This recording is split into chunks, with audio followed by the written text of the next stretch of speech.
What's going on, everyone? Welcome back to another edition of Tales of a King. Today we're in Dirtbags, California, in Long Beach. We're going to talk to Mikey Loco, owner, operator, and builder. You guys stay tuned. King Life. Man, Mikey, thank you for having us, man. The property's beautiful. The shop is beautiful. Something like this just doesn't happen overnight, does it?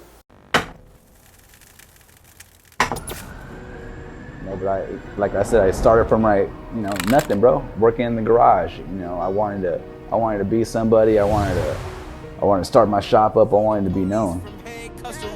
These hoes didn't know a nigga. Now she claims she know me. I've been counting up the bag. Yeah. I get the load of bag. I'm fucking up yens. Let's go get the birdie, nigga. I need some hens. 30 before 30, I've been setting trends. Hop on the Forbes, I hop on the Forbes, I hop on the Forbes. I've been counting millions every time I board. Spend your whole budget in the designer store. Walk inside my closet, it's designer galore. Bad bitch, give me yaya in a Aventador. Bad bitch, give me flooding my wrist is wet. I'm about to pack the whole house, put it inside the suitcase. Put my dick inside her mouth like it's Crest toothpaste. Yeah, she gave me head like a toothpaste. So Mikey, man, thank you once again for having us. If you guys watched the Dixon Tales of a King, if you haven't, go watch it. I said I wasn't gonna drink again, but here we are, man. Mikey at Dirtbags, California. They like to have a good time. So Mikey, a question I have for you, and I think you could probably give one of the best answers, is you're the owner, operator, you're a builder. Yeah. What separates you from all these other builders that are out there right now? My attention to detail. You compare me to a different builder, a local shop, my quality is top notch. If I'm 90% done with the build and I don't like something, I'm gonna tear it down, I'm gonna redo it to my standards and then present it. I wanna be number one at everything I do. So I take it to the next notch, take my time, make it perfect. So you say you'll be at 90%, which is pretty much complete. Yeah. And if you're not happy with one thing, minor, I don't know what you say, detail, I'll pull it apart. The bike behind me, one of the baddest road kings around. We were 2 days before an international show, and the shade of the frame when we cut it and when we painted it, the shade was off. And I just couldn't do it, dude. I had to pull the whole front end off, pull the tank off, pull everything off, prep it and paint it, and then put it back together and put myself through all that stress because it didn't meet the standards. Wow. So. And it won, right? Yeah, it won. Took home first place. This is what we thrive for over here. So that little bit to detail, you went backwards in it, and then you still get it done, and you still take home an award. Still rode it to the show. We're gonna ride them. We don't trailer them. We're gonna ride them. We're gonna ride them, and we're gonna take it to the next level on each build. Every single time, it's gonna see something, a little twist, a little bit more attention to detail on every single build. All right, Mikey, so man, your attention to detail for sure is second to none, and you guys will see the bikes right in a little bit when Julio's gonna get some shots of all these bikes, man. They're all clean. You got bikes on the racks, you got bikes outside, you got bikes behind us. But your shop is just, it's beautiful, man. Like I said, the property, the shop itself is perfect. What does it take? What did it take, to get to where you are now? I mean, like I said, it doesn't happen overnight. Break down how you got here. Man, it just took from nothing to something, bro. Just not having anything to, wanting something, and it just takes night and day dedication and work. It came from working for somebody and busting my ass to get to where I need to be at in that company for somebody else, and just saying I'm working too hard for somebody else and I can't do it. Right. Worked for a performance company. I still got love for them, but they put me to a position where my back was against the wall. I couldn't depend on them to take care of me, and I'm a single father. I have a daughter. She needs whatever she needs, and she's gonna get it, so I didn't want to put that in somebody else's hands. Right. I wanted to work for myself and do the best as I can, you know, to stay afloat, you know, so that's where I thrive from. The little one coming upon me and, you know, having to becoming a man overnight, you know, got a kid coming. I'm not a little boy no more. Got to take care of somebody else. So, like I said, the performance company, you know, they went their way and I went my way, and I wasn't gonna go work for anybody else ever again, you know. They put me in a position where I realized, don't ever, you know, depend on anybody else besides yourself. So.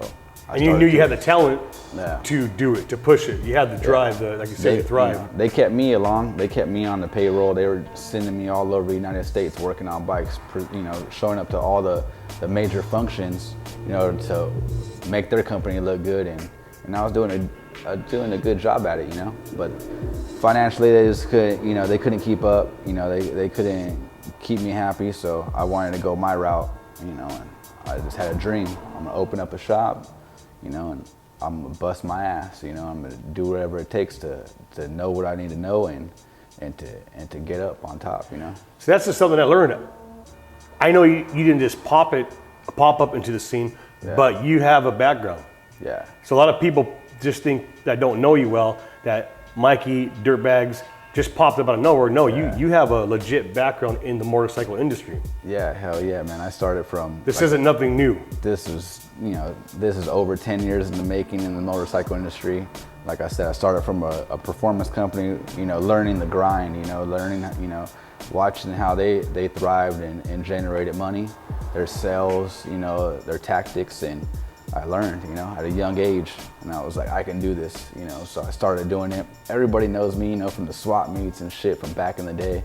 You know, I used to grind whatever it took, used parts, you know, I had it, you wanted it, I was gonna make a little bit of money on it. Wait, you're banned from the swap meet now, right? You know what, I was banned for a while, man, like, they kicked me out. They said I was racing bikes. I was racing no fucking bikes, man. The dude always had a chip on his shoulder and shit. But much love, Long Beach swap meet. They let me back in. I'll be there this Sunday, you know. But they fucking did kick me out for a little while, man. Okay. You know, but we're good now. We're on good terms. So you'll catch me over there, you know. But like I said, I started from nothing, bro. Working in the garage. You know, I wanted to be somebody. I wanted to start my shop up. I wanted to be known.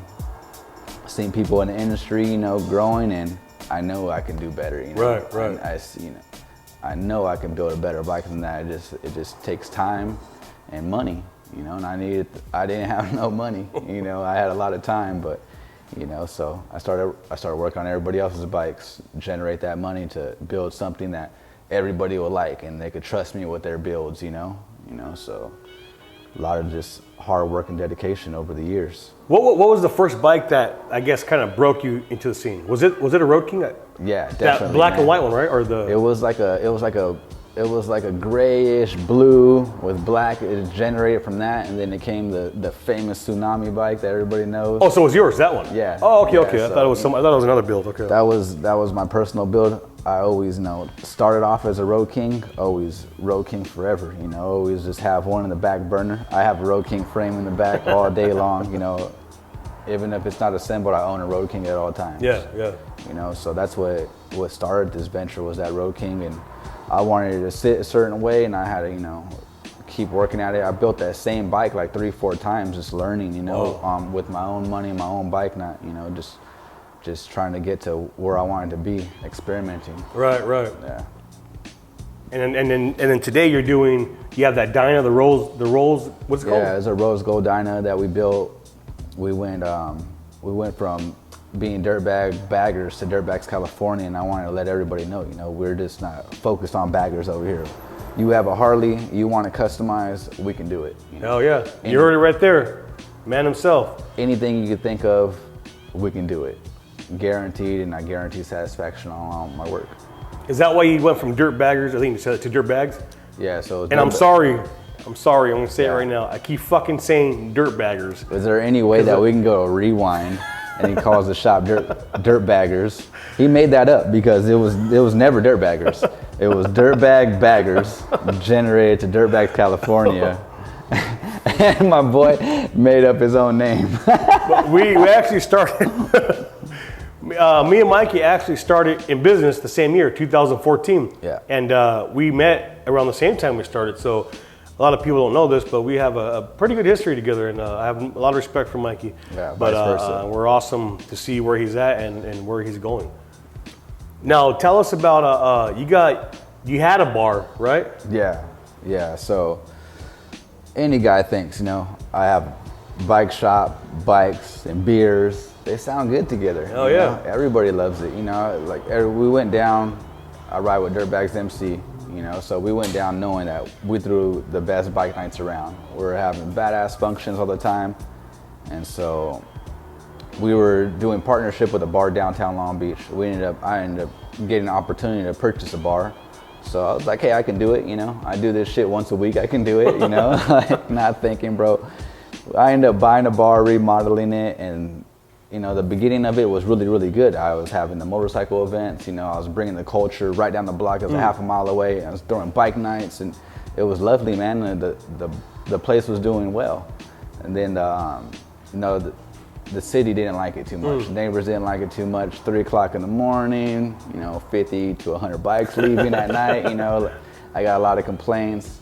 I had to sit down with the city. They basically didn't want me doing that anymore, So I had to respect the neighbors. I don't want everybody hating me. Right. So we had to cut the bike nights down, and then, slowly just lost interest. It's a whole nother beast. Respect to whoever runs a bar, man. That's full on work, and it wasn't my cup of tea, So I wanted to get back into my industry in full force, get back into the motorcycles, and I just recently sold it, but it was a good time. It was fun, and it had its perks, but it's time for me to move on, and good time. Rest in peace, Dirtbag Bar. Man, only regret I have, we never went there. But damn, you didn't go there, bro? No, we never went. Oh man, we had private invites and everything, but we're always cut the cameras. You never went, bro. Damn, that's so disappointing. Mikey, man, you got Dirtbags California, you got Dirtbags Australia. Yeah. Now the cool thing about Dirtbags Australia, I think it's cool. We started the same year in business. Yeah. And then I called you when you were in Australia because we got an opportunity ourselves to branch out to Australia. Yeah. And shout out to Bonehead Customs. You guys out there, man, for killing it. Thank you guys very much.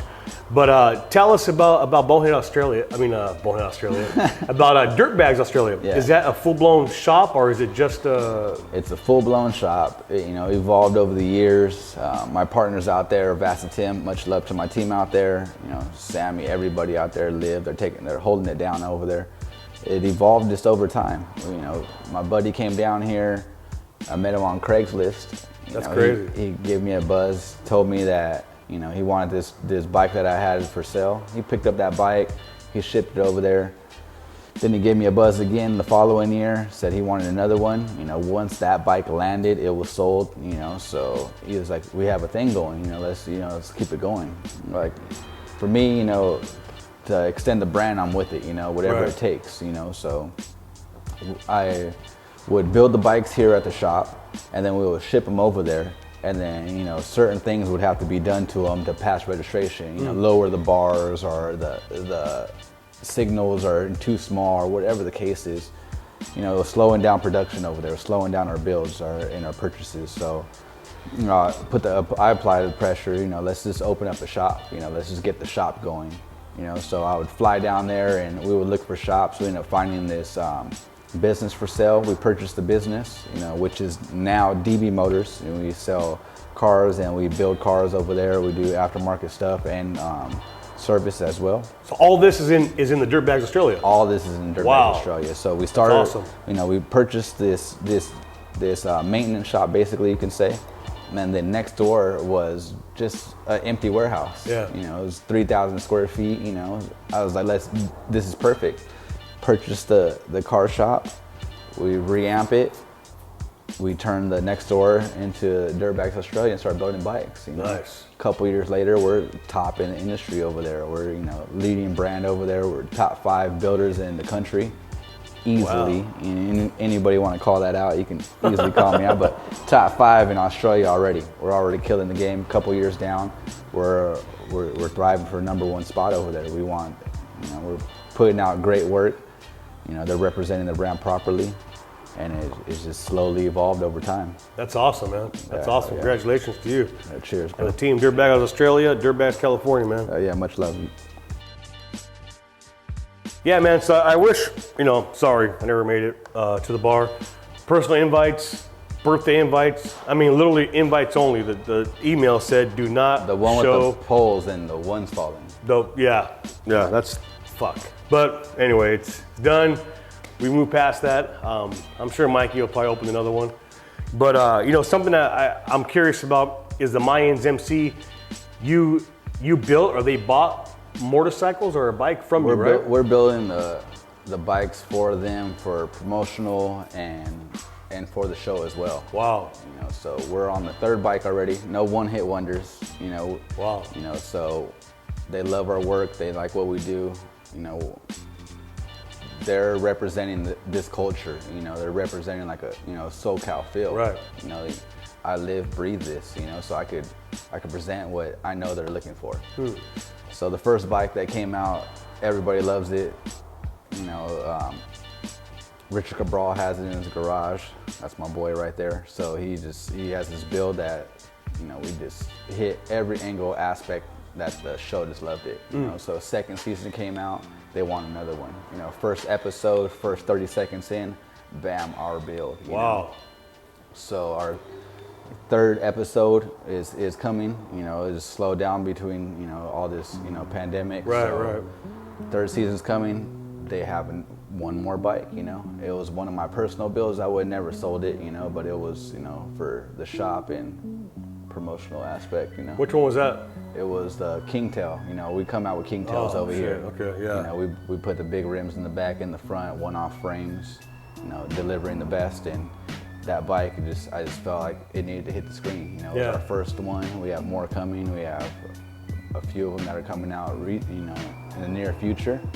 But that was our first one. It came out perfect, and I wanted to see it on TV. Right. So I let it go. But that's the 3rd one, season 3 that will come out. What's that like, man? Like, what's that like seeing what you did? You guys put the hard work, the energy, like I said, blood, sweat, tears, and then you see it on TV, and it's not just TV. It's one of the biggest shows out right now. What's that like? Because how do you stay so humble? I'd be like posting that shit every day. Be like, yo, check it. Yeah, man. I love it, man. I love it deep down inside. I know what I did to get here.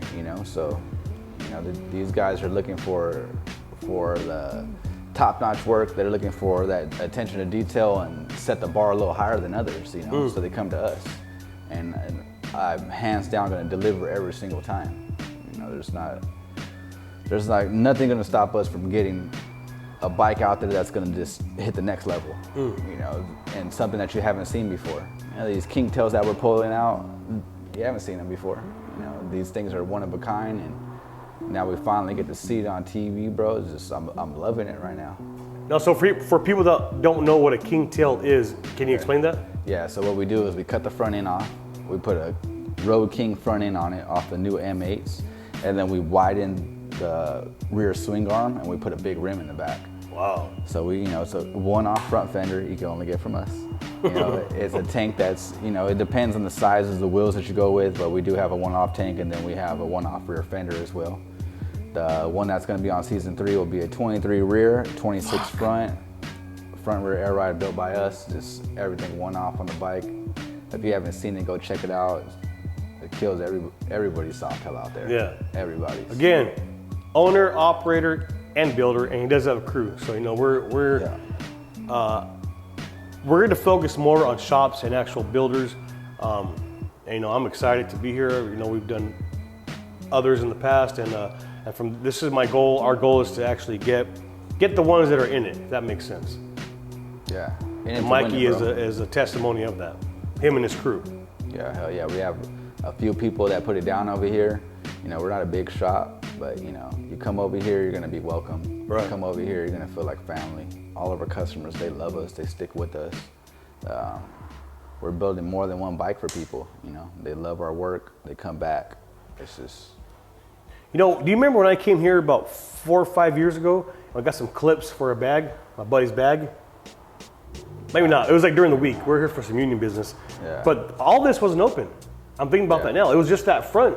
Yeah. Small, man. This is... we opened it all up, the whole shop, because during our rainy season, you know, we're packed, bro. We're building 20 bikes right now. Wow. Know? So in the rainy season, we're trying to like make room. So what we do is we rip down the front wall in the front of the shop so we could just pull all the bikes into the showroom, so we could have more room to work, you know. Right now we're in the process of getting a bigger shop because we just can't house all everything. Yeah, yeah, sure. You know, small amount of people working, but we're grinding 24/7 to get everybody happy. Oh yeah. Yeah, we're working Sunday nights, you know, we're taking it to the next level. Everyone's sleeping, we're building bikes, you know, we're going into detail on everything. You know, and I want to say that too. I think a lot of people who don't understand what it takes to build anything, especially a motorcycle, even like what we do, clothing and Tales of a King, got Julio. It takes work, it takes time, and you know who's doing what and who's not doing by the finished work, by the finished product, and you guys are definitely showcasing that.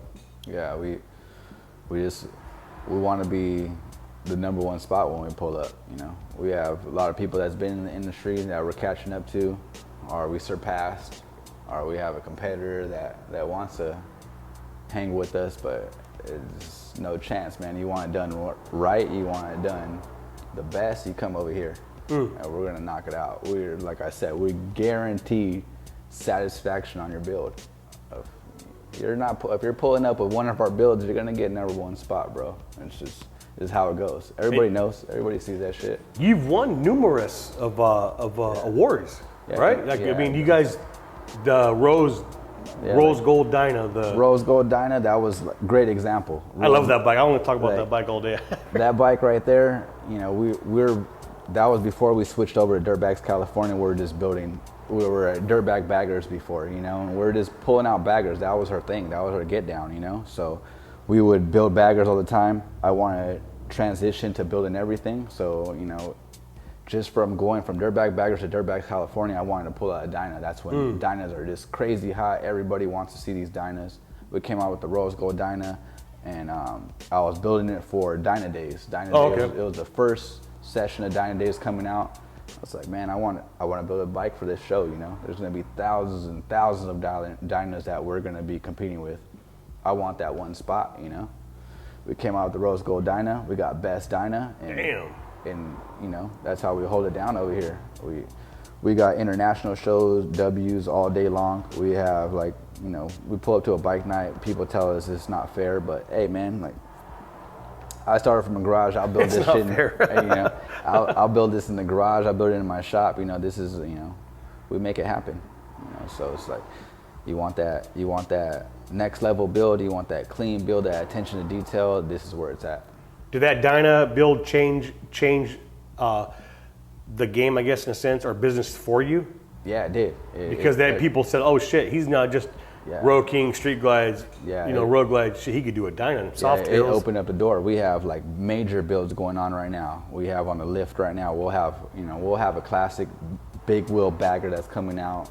We have a Dyna on the lift right now that, you know, going deep into it, performance, you know, handling, and then we have another, you know, 2020 Kingtail coming out. Nice. So we're just like all over the board right now. You know, that's what I wanted to present, that we could just, you bring a Harley in, and we're gonna take care of you. Hell yeah. You know, this is what we do. This is our backyard, and we're gonna take it to the next level because this is what we do.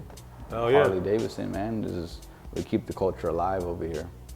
Do you guys do all your work in house as far as cutting, welding, stretching, or is all that farmed out and you guys put it back and put it back together? A lot of this stuff, man, is just where you see what you get, man. We're knocking it out right here. We got a tight niche circle that comes down here, and we just make it happen.